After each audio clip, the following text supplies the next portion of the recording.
মেহেরবান তুমি মেহেরবান, মেহেরবান তুমি মেহেরবান, মেহেরবান তুমি মেহেরবান, মেহেরবান তুমি মেহেরবান। আমি পাপী গুনাহগার, তুমি ছাড়া কে আছে ক্ষমা করো ও প্রভু, তওবা করি বারে বারে। রহিমু রহমান ইয়া করিমু মেহেরবান। জোরে বলতে পারেন না, চিল্লে বলতে পারেন না? ইয়া রহিমু রহমান ইয়া করিমু মেহেরবান। জোরে জোরে লা ইলাহা ইল্লাল্লাহ, লা ইলাহা ইল্লাল্লাহ। জেনে না জেনে হাজার পাপের সাগরে ডুব দিয়েছি, তোমারই দেওয়া পথ হারিয়ে। বুঝে না বুঝে হাজার পাপের সাগরে ডুব দিয়েছি, তোমারই দেওয়া পথ হারিয়ে।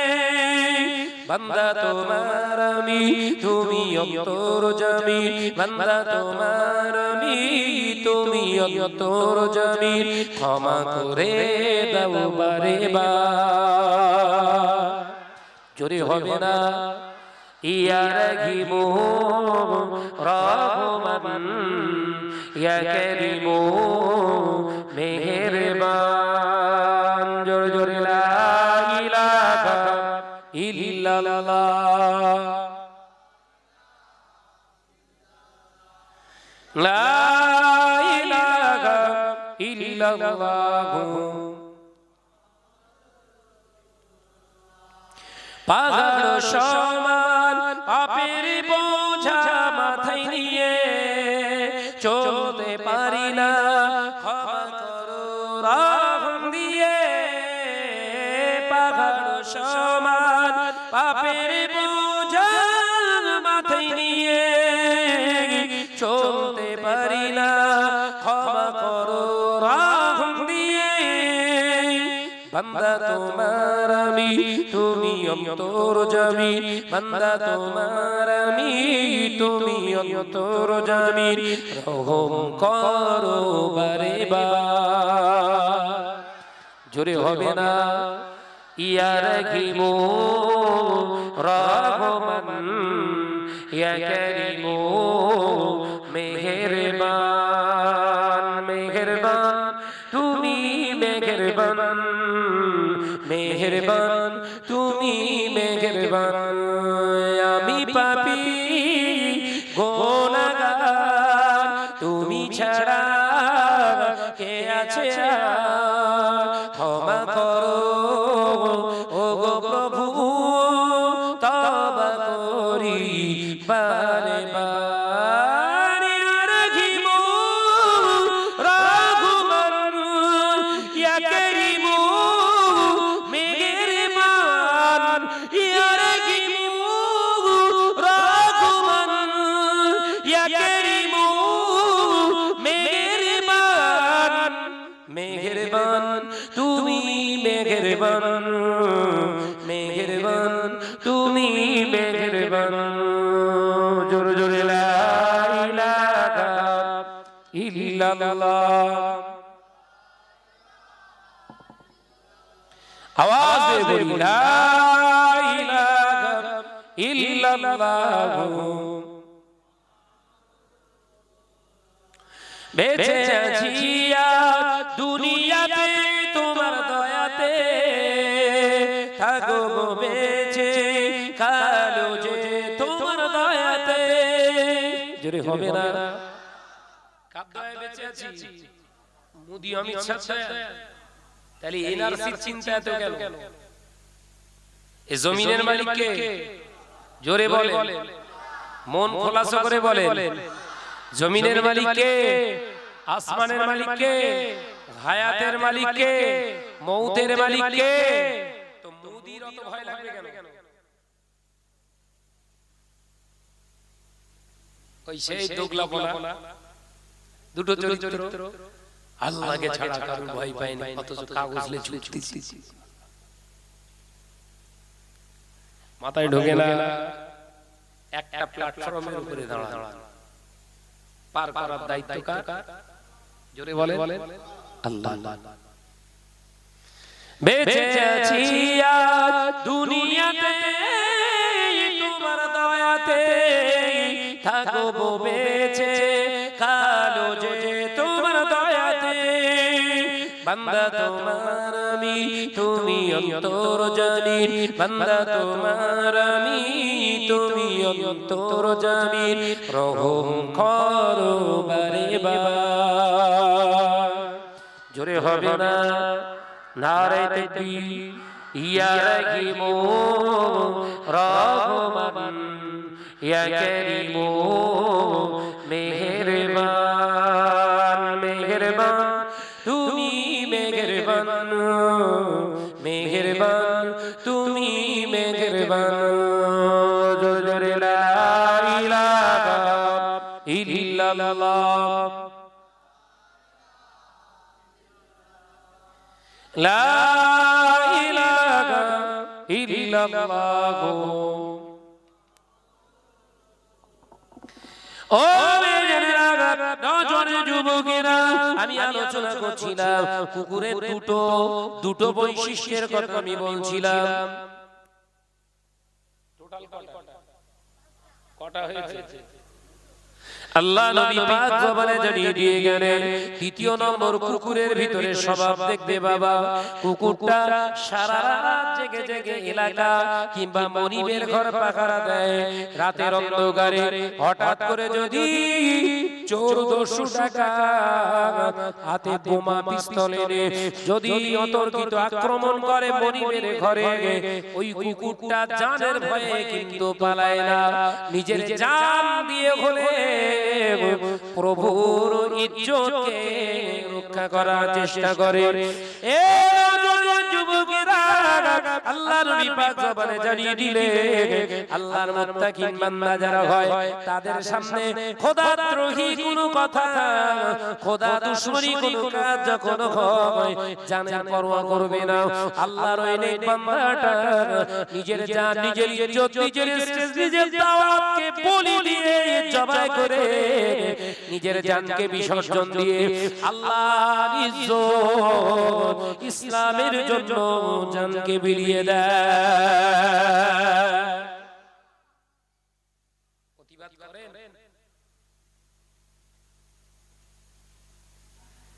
প্রতিবাদ করে হয় না। এনআরসির বিরুদ্ধে, সিএ এর বিরুদ্ধে প্রতিবাদ হচ্ছে, কিন্তু ঘরের বিবিটা বেনামাজি প্রতিবাদ হয়। বসের গোড়ায় গন্ডগোল, বসের গোড়ায় গন্ডগোল, ওপরে পানি ঢালে। এনআরসির বিরুদ্ধে, মোদির বিরুদ্ধে খুব সোচ্চার আইন, মানছি না, মানবো না, দূর হটো, দূর হটো। আল্লাহ বলছে তোদের জমিনেই রাখবো না, তোরাও দূর হট। আমি সারা পাঁচ ওয়াক্ত নামাজ আদায় করি, আমি 5 ওয়াক্ত নামাজ আদায় করি। আমার বিবিটা এক নম্বর হলো সিরিয়াল খোর। আমার ঘরের বিবিটা নামাজ আদায় করে না, বেপরদা নিশিনা থাকে। আমি এমন ভেড়ার বাচ্চা হয়ে গেছি, বিবির বিরুদ্ধে কোনোদিন প্রতিবাদ করি না। এ মুসল্লি না, এটা হচ্ছে ভেড়া। রাগ হচ্ছে নাকি? কি গালাগালি পারবে খালি। 5 ওয়াক্ত নামাজ আমি পড়ছি, আমার বিবি পড়ে না। আরে পুরুষের কাজ এটা। বলে হুজুর বোঝাই তো হয় না। কি বোঝানো যাচ্ছে? বাচ্চা হচ্ছে কিন্তু নামাজই হচ্ছে না, মাথায় ঢোকে না। চাচারে বলতেছি, আরে চাচা, চাচিরে বোঝান। বলে তুই 36 বছর ধরে বোঝাচ্ছি, হয় না। এই যে চাচা তো আপনার বাচ্চা ঘটে, বলে 13 দুটো লাউ। 15টা হোক, যে চাচা বোঝায় চাচির বাচ্চা হয় কিন্তু নামাজি হয় না, আরে ও চাচা না হাসা। কথা বলছে রাগ হচ্ছে নাকি?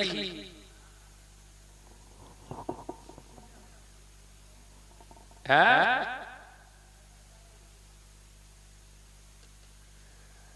চাচা নামাজ পড়ে কপাল কালো করে ফেলেছে, চাচি নামাজের ধার ধারে না, ওই চাচা মসজিদে আল্লাহরে খোঁজে।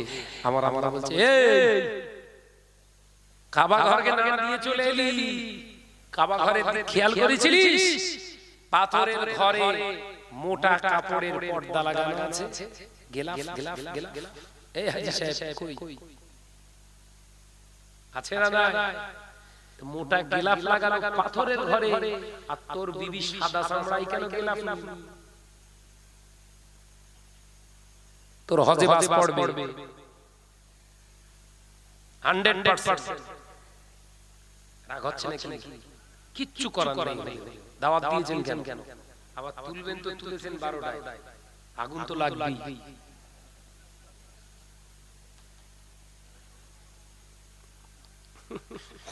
ভোরবেলা দিক তুলবেন, উঠে ঘুমিয়ে ঘুমিয়ে আল্লাহ আল্লাহ কবুল করুন, সব জান্নাতে পৌঁছে দাও আল্লাহ। ঠিক ছিল 12টার সময় তুলেছিস, একদম জোয়ান টাইম, জম্মে ঠোকা ঠুকে রেখে যাবে।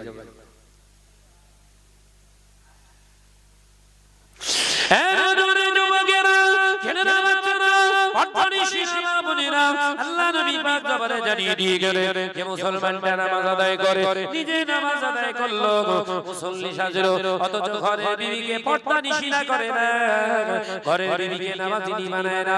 আমি রাসূলুল্লাহ জানিয়ে দিয়ে গেলাম ওই পুরুষটাকে কিয়ামতের দিন দায়ুসদের কাতারে বিচার করা হবে। আমি রাসূলুল্লাহ জানিয়ে দিয়ে গেলাম আত-তাইয়ুসুলা ইয়াদখুলুল জান্নাহ। ও হাজী সাহেব হোক, ও পীর সাহেব হোক, ও পীরজাদা হোক, ও মৌলভী সাহেব হোক, ও মাওলানা হোক, আমি রাসূলুল্লাহ জানিয়ে দিয়ে গেলাম ওর ঘরের বিবিটা যদি বেনামাজি হয়, ওর ঘরের বিবিটা যদি বেপর্দা নিশিনা হয়, ও যত বড় হাজী সাহেব আর ওমরা সাজুক না কেন, ওর ঠিকানা হলো জাহান্নাম।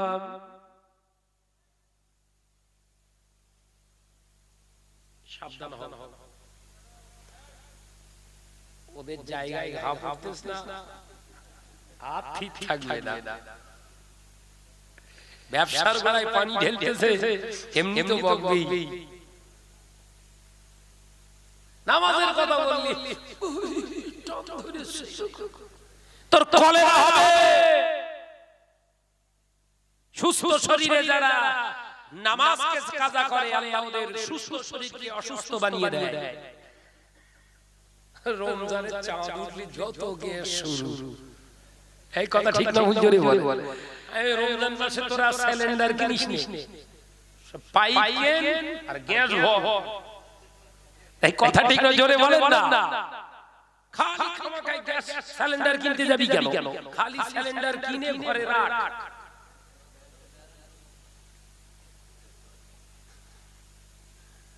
যে কালকে ঈদের কথা বলতো, গ্যাস পুরো হাওয়া, কালকে ঈদ ঘোষণা হচ্ছে, গ্যাস শেষ, আবার চাঙ্গা হয়ে গেছে।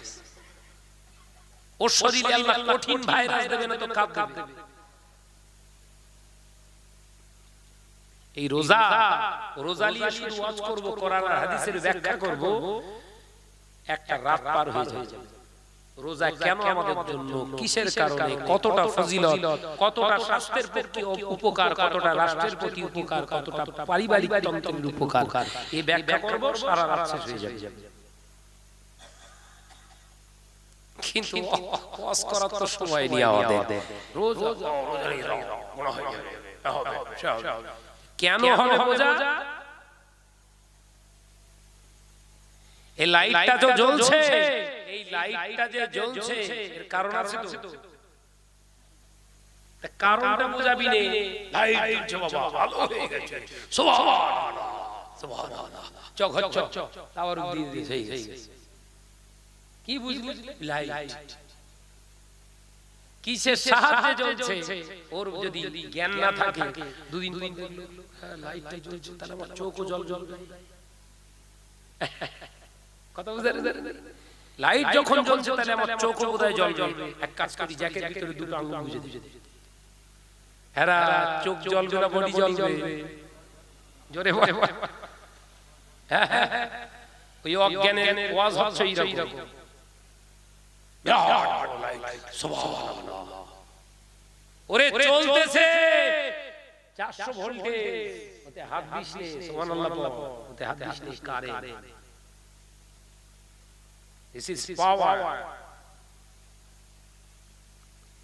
ও মেয়েরা, নজরে যুবকেরা, ছেলেরা, বাচ্চারা, পর্দানিশীলা মা বোনেরা, শুনে রেখে দিন, জেনে রেখে দিন, আল্লাহ নবী দিন ও দুনিয়ার বাদশা হাবিবুল্লাহ নবী জনাবে মুহাম্মদুর রাসূলুল্লাহ সাল্লাল্লাহু আলাইহি ওয়াসাল্লাম পাক জবানে জানিয়ে দিয়ে গেলেন, ও দুনিয়ার পুরুষেরা, মুসল্লিরা, শুনে রেখে দাও, আমার নবীর একটা দুটো বিবি ছিল না, আমার নবীর 13টা বিবি ছিল। 13 নবী আল্লাহর দ্বীনকে প্রচার করার জন্য, গোটা মানব জাতিকে শিক্ষা দেওয়ার জন্য আমার আল্লাহর হুকুমে 13টা রাসূলুল্লাহ বিবাহ করেছে। আমার দয়ার নবী 13টা বিবাহ করে বিবিদেরকে ভালোভাবে কাপড় দিতে পারে না, আম্মা জানলে ঠিকমতো খাওয়া দিতে পারে না। দয়ার নবী বিবিদেরকে নিয়ে গর্ব করতে পারে নবী, আমার নবীকে নিয়ে গর্ব করতে পারি আমরা। I can challenge the prophet Muhammad সাল্লাল্লাহু আলাইহি ওয়াসাল্লাম, ওই সাল্লাল্লাহু টাইম দা কিয়ামত, কিয়ামত পর্যন্ত যদি সময় দেয়া যায়, আমাদের 13 জন আম্মা জানের ভিতরে একজন আম্মা জানের রূপের বর্ণনা, চেহারার বর্ণনা পৃথিবীর কোনো বিজ্ঞান দিতে পারবে না। আরো জোরে হবে না? আর তোমার এমন মুসল্লি তুমি হয়েছো, তোমার একটা বিবি মহিলা সমিতির মেম্বারের কাছে যে সপ্তাহে মিটিং করে, মাল আছে ঘন ঘন জলসা।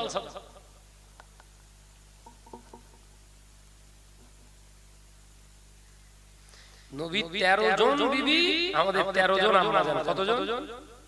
13টা আম্মা জান। ঠিক মতো খাওয়া দিতে পারতেন না রাসূল। একদিন খাওয়া, একটানা এক সপ্তাহ ধরে উনুনে হাঁড়ি নাই, উনানের উপরে চাপায় না, একটা খোরমা খেয়ে সারা দিন কাটিয়েছে। অথচ রাসূলুল্লাহর বিবিরা সমিতির পিছনে লাইন দেয় না, সুদে টাকা খাটতে যায় না, অন্যের ঘরেতে কাজ করতে যায় না। এ নজনেরা, যুবকেরা, অথচ আমাদের এই রকম কোনদিন অভাব পৃথিবীর জমিনে দেয়নি। এরকম অভাব কোনদিন কি আমরা পেয়েছি? আমার নবী পাক জবানে জানিয়ে দিলেন, ওরে আমার উম্মত উম্মতিরা, তোমাদের অভাবকে দূর করার জন্য, তোমাদের সুখ এনে দেওয়ার জন্য আমি রাসূলুল্লাহর জীবনে সমস্ত অভাবটাকে আমি দাখিল করেছি। জোরে বলুন, জোরে হবে না? মউতের সময় তোমাদের কষ্ট যাতে না হয়, মউতের সময় যাতে তোমাদের কষ্ট না হয়, আমি রাসূলুল্লাহ আমার সিনাকে চওড়া করে দিয়ে বললাম, এই আমার আজরাইল ভাই, ওরে আমার আজরাইল ভাই, আমার উম্মতকে কষ্ট দেবে না, মউতের সময় জখমদানি দেবে না, সিদরাতুল মউত দেবে না, সাকরাতুল মউত দেবে না, আমার উম্মতকে কষ্ট দেবে না। এই আমার আজরাইল ভাই, তুমি আমার জানটাকে কবজ করো, পৃথিবীর জমিনে সব আমার উম্মতগুলোর কষ্টগুলো আমি রাসূলুল্লাহর সিনা মোবারকের উপর দিয়ে কষ্টটা বহন করো, আমার উম্মত যেন মউতের সময় কষ্ট না পায়। জোরে বলো। তাহলে তোমার অভাব সব টেনে রাসূলুল্লাহ নিজের কাঁধে তুলে নিয়ে, তোমার মউতের কষ্ট সব রাসূলের বুকে টেনে নিয়ে যে নবী মদিনায় শুয়ে আছে, সেই নবীর বিরুদ্ধে তুমি কি করে চরিত্র তৈরি করো? হ্যাঁ, আলোচনা বোঝা যায় না। ভাইরা, নজরের যুবকেরা, ছেলেরা, বাচ্চারা, পর্দানিশীলা মা বোনেরা, শুনে রেখে দিন, জেনে রেখে দিন, আল্লাহ নবী দিন ও দুনিয়ার বাদশা হাবিবুল্লাহ নবী জনাবে মুহাম্মদুর রাসূলুল্লাহ সাল্লাল্লাহু আলাইহি ওয়াসাল্লাম পাক জবানে জানিয়ে দিয়ে গেলেন, যে ঘরে নারীরা বেপর্দানিশীলা হয়ে যায়, যে ঘরে মহিলারা বেনামাজিনী হয়ে যায়, ওই ঘরে আমার আল্লাহ বরকত উঠিয়ে নেয়।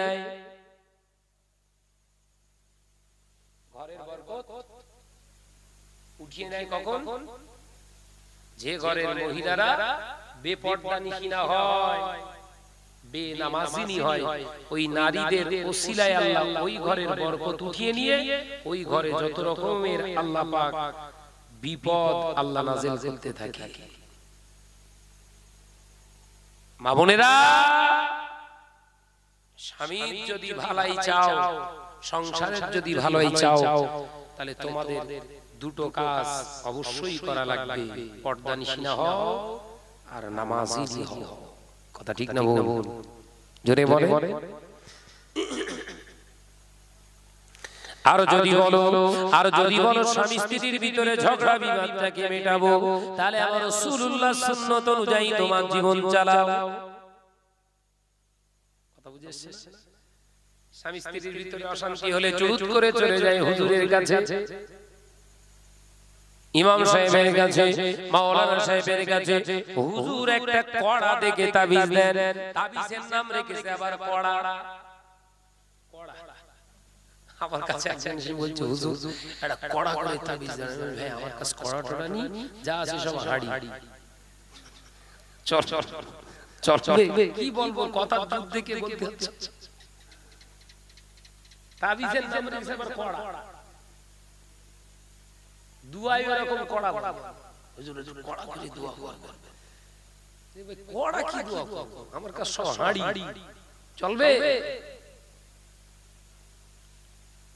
বিশ্বনবী বললেন পাক জবানে, ওয়া মাসাবারা, স্বামী স্ত্রীর ভিতরে যদি বিবাদ মেটাতে চাও, স্বামী স্ত্রীর ভিতরে যদি মহাব্বত তৈরি করতে চাও, আমি রাসূলুল্লাহ জানিয়ে দিলাম, হে আমার উম্মত পুরুষেরা, তোমরা যখন কাজ কারবার থেকে, ঘরে থেকে কাজ কারবার, ব্যবসা বাণিজ্য থেকে ঘরে ফিরবে, আমি রাসূলুল্লাহ জানিয়ে দিলাম, তোমরা ঘরের দরওয়াজার বাইরে দাঁড়িয়ে যাবে, ঘরের দরওয়াজার বাইরে দাঁড়িয়ে সালাম দাও, তোমার বিবিকে উদ্দেশ্য করে সালাম দাও, আসসালামু আলাইকুম। আল্লাহ নবী বললেন, যদি তোমার বিবি উত্তর না দেয়, দ্বিতীয়বার তুমি সালাম দাও।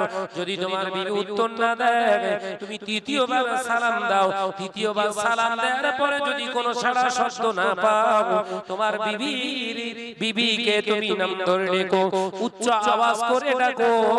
তোমার বিবিটা যখন তোমার ঘরে এসে তোমার সামনে ঘর দরওয়াজা খুলে দাঁড়াবে, আমি রাসূলুল্লাহ শেখাচ্ছি, তুমি আবার একবার বিবিকে সালাম দাও। যে ঘরের ভিতরে স্বামী স্ত্রীর ভিতরে সালামের বিনিময়ে হয়, ওই ঘরে স্বামী স্ত্রীর ভিতরে মহব্বত তৈরি হয়ে যায়। জোরে হবে না? আল্লাহ নবী বললেন, আমার একটা তাবিজে দুটো কাজ, একটা তাবিজে দুটো কাজ, একটার সঙ্গে আর একটা অফার। আল্লাহ নবী জানিয়ে দিয়ে গেলেন যে স্বামী তার বিবিকে সালাম দেয়, বিবিটা সালামের জবাব দেওয়ার সময় যদি একবার ওয়া আলাইকুমুস সালাম বলে মুচকে একবার হেসে ফেলে, তাবাসসুম তাবাসসুম, সুন্নতে হাসি হলো মুচকে মুচকে হাসি। আমার রাসূল বললেন, তোমার বিবি যদি একবার মুচকে হেসে ফেলে, ওই হাসি দেখে যদি তার স্বামীটাও যদি ওই স্ত্রীর দিকে ফিরে একবার হেসে ফেলে, আমার আল্লাহ ওই স্বামী স্ত্রীর প্রতি এত খুশি হয়ে যায়, ওই স্বামী স্ত্রীর বিগত জীবনের গুনাহগুলো আমার আল্লাহ একটি সুন্নতের ওসিলায় maaf করে দেয়। জোরে হবে না? তাহলে আজকে রাত থেকে ঝাড়বেন। কথা বলছেন না কেন? বাপের গালে নাইকে চাষ, ধানকে বলে দুবলো ঘাস। হয়তো একটু অসুবিধা হবে, রাতে রেখে ঝাড়বেন। এখন রাতে যে দরজার সামনে যে মারবেন, আসসালামু আলাইকুম, কথা ঠিক না? জোরে বলেন, অসুবিধা হবে না? বলবেন ভাইজান, শাহনাজ ভাইজান এসেছিল বলে গেছে, মুসলিম শরীফের হাদিস, আমার রাসূলুল্লাহ পাক জবানে জানিয়ে দিয়ে গেলেন, তোমার আমার মহব্বতের তাবিজের নাম হলো সালাম।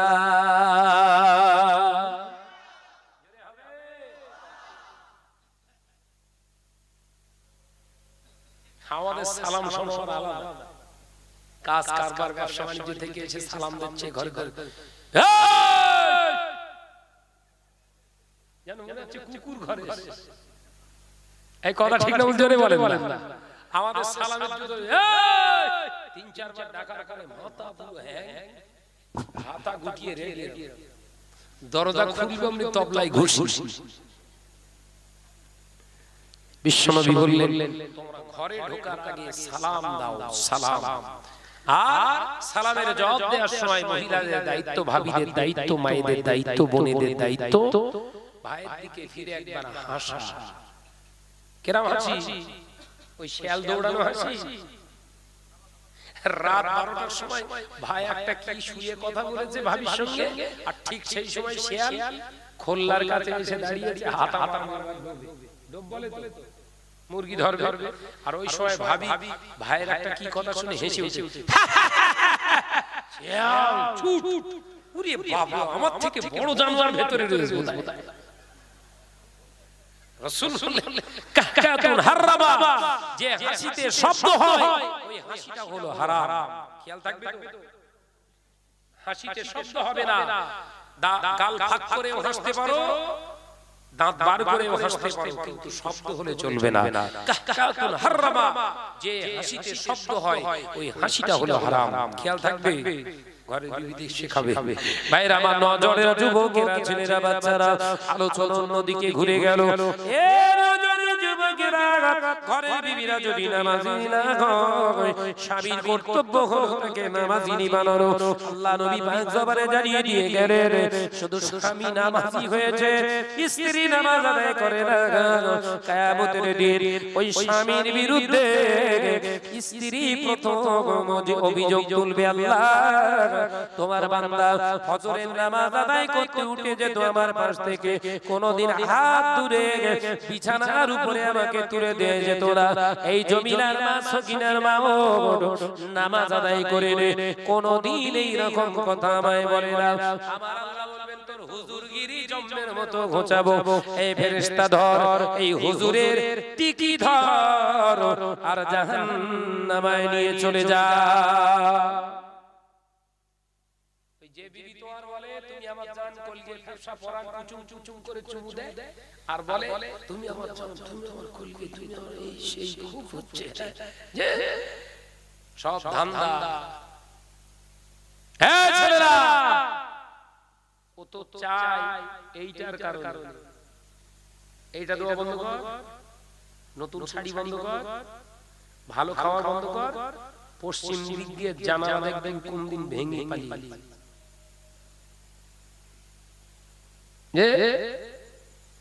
তোমার স্ত্রী তোমাকে কতটা মহব্বত করে ওটা যদি পরীক্ষা করতে চাও, এই নওজোয়ান তুমি চলে যাও ভাঙড় থেকে কিংবা ঘটকপুকুর থেকে একটা ডাক্তারের ভুয়ো সার্টিফিকেট, ভুয়ো আপনার রিপোর্ট আনো, যে রিপোর্টে লেখা থাকবে ইওর 2 কিডনি ইজ ড্যামেজ, তোমার দুটো কিডনি নষ্ট হয়ে গেছে, তোমার 40 দিনের ভিতরে যদি অপারেশন করে প্রতিস্থাপন না করা যায় তুমি মারা যাবে। বিবিকে সে দেখাও, এ আমার বিবি, ডাক্তার বলেছে আমার দুটো কিডনি নষ্ট হয়ে গেছে, আমি আর বাঁচবো না। বিবি দেখবেন নদীর ভাঁজ ভেঙে গেলে যেমন পানি গড়ায়, চোখ থেকে এরকম পানি গড়াবে। বিবি হাও হাও করে কাঁদছে, দেখে মনে হবে দুনিয়ার জমিনে তোরে যদি কেউ ফার্স্ট ক্লাস ভালোবাসে তোর বিবি। কথা ঠিক না ভুল? কিন্তু যদি ওটা পরীক্ষা করতে চাস, ওই পানি দেখে তুই ভুলিস না, বিবিকে বলো, এই বিবি তুই থাম, কাঁদিস না, কথা শেষ হয়ে রে, আমার দুটো কিডনি নষ্ট হয়ে গেছে, ডাক্তার আমায় বলছিল, এই ভাই শাহনাজ তোর বিবি তোকে কতটা মহব্বত করে, আমি আমার ডাক্তারকে বলে এসেছি তোমার ভাবি আমার জানের থেকে মহব্বত করে, আমার যখন জড়িয়ে ধরে ছাড়তে চায় না, বলে তুমি আমার জান, কলকে ফেফসা পরান কিডনি পর্যন্ত ঠেকায়। ডাক্তার বলেছে তাহলে টেনশন নেই, ভাবিকে একদিন এনো, যেদিন খুশি এনো, ওর কিডনি দুটো ভালো আছে কিনা একবার দেখে নেব, যদি ওর দুটো কিডনি ভালো থাকে আমি ডাক্তার অল্প খরচে ভাবির একটা কিডনি কেটে ভাইয়ের জায়গায় বসিয়ে দেব। একটা কিডনি থাকলে মানুষ বাঁচে, অর্থাৎ তোমার একটা কিডনি তোমার বিবির হতে নয়, বিবির একটা কিডনি তোমার এতে লাগিয়ে দিয়ে তোমার একটা কিডনি বিবির একটা কিডনি হয়ে যাবে, দুজনাই সুন্দর জীবন যাপন করবে। আমি বলে এসেছি ঠিক আছে, তোমার ভাবিকে জিজ্ঞাসা করে আসি। ভাবি তখন চোখের পানি মুছে বলবে আমি আব্বার বাড়ি যাব। ঠিক না ভুল জোরে বলে না, চোখে আব্বার বাড়ি যাব। তুই কি করবি বল? ডাক্তারে বলল না আমি আব্বার বাড়ি যাব। আব্বার বাড়ি যাও, সকালবেলা যে দুপুরবেলা ফোন করতেছে উলো উলো, হ্যাঁ তুই আমার কিডনি শর্ট করবি, সব শুনেছে তুই মত তারপর যাব। দেখেছেন বিবি ফুড়ুত চড়ুই পাখি বেরোচ্ছে আর ফুড়ুত মাথায় ঢোকে না।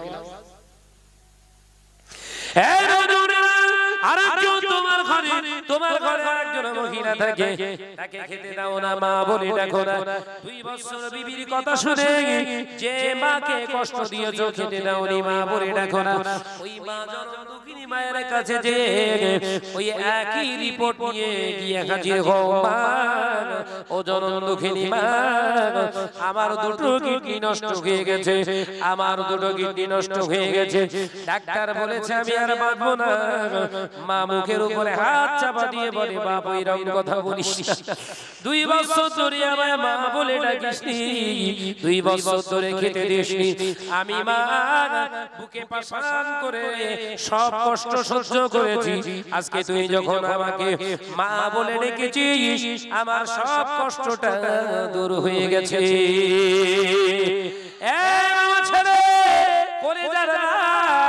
কি হয়েছে বল? আম্মু আমার দুটো কিডনি নাকি নষ্ট হয়ে গেছে, ডাক্তারে বলেছে আমি আর বাঁচবো না। মা জড়িয়ে ধরে কলেজার টুকরোকে সন্তানকে জড়িয়ে ধরে মা বলে অমন কথা বলতে নেই, তুই রকম কথা বলতে নেই বাবা ছেলে, আমি তোর মা বেঁচে আছি, তুই মারা যাবি হতে পারে না। চল কোন ডাক্তারের কাছে গিয়েছিলে, একবার তার কাছে যে আমার কিডনি দুটো ভালো আছে কিনা একবার দেখি, আমার দুটো কিডনি যদি ভালো থাকে একটা কিডনি দিলে তুই দুর্বল হয়ে যাবি, আমার দুটো কিডনি কেটে তোর জায়গায় আমি লাগিয়ে দিয়ে হাসি মুখে কবরের ভিতরে গিয়ে আরামের সঙ্গে ঘুমাবো। জোরে বলো। এই দুনিয়ার জমিনে যদি আপন কেউ থাকে সেটা হলো তো, জোরে বলে, আর একটা মা আছে